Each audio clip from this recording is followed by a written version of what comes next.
Sakit sendi gara-gara kena virus?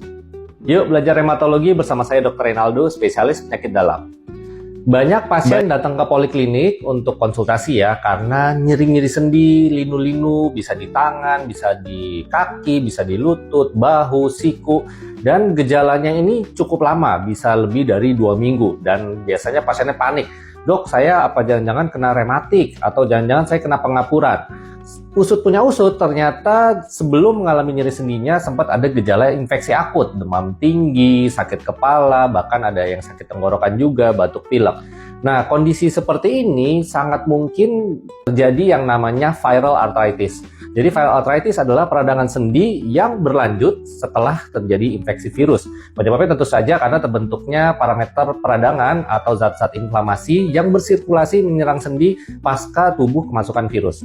Nah, virus yang bisa menyebabkan viral arthritis ini sangat banyak ya.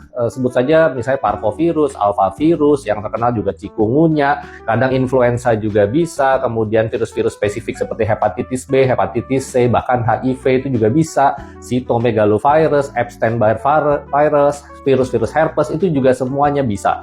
Nah, jadi ya kalau mau dites satu-satu ya capek juga ya diperiksa antigen begitu banyak, karena terapinya sebenarnya sama-sama aja. Nah, yang membedakan sama rheumatoid arthritis itu sebenarnya durasinya ya, karena kalau durasi dari viral arthritis ini mestinya tidak terlalu lama-lama banget, meskipun ada yang bisa sampai lebih dari sebulan, misalnya chikungunya.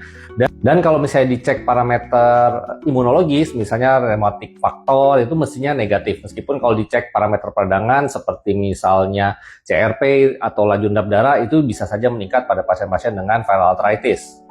Untuk lokasi sendi yang terkena ini sifatnya biasanya polyarthritis, jadi banyak sendi yang terkena. Nah, untuk terapinya sebenarnya ya karena ini dicetus oleh infeksi virus ya, intinya adalah terapi suportif. Kalau misalnya sendinya terasa kaku-kaku, bisa terapi dihangatkan. Kalau misalnya ada bengkak, bisa dibantu kompres dingin. Kalau untuk mengatasi nyerinya, kalau nyerinya masih kategorinya ringan nih mungkin pakai paracetamol juga bisa. Tapi kalau nyerinya derajatnya agak lebih berat, misalnya derajat sedang, ini bisa juga ditanggulangi dengan penggunaan NSAID. Contohnya kayak ibuprofen, meloxicam, diclofenac, dan teman-temannya. Tapi ingat ya, kalau mau pakai NSAID, hati-hati sama keluhan efek samping lambung.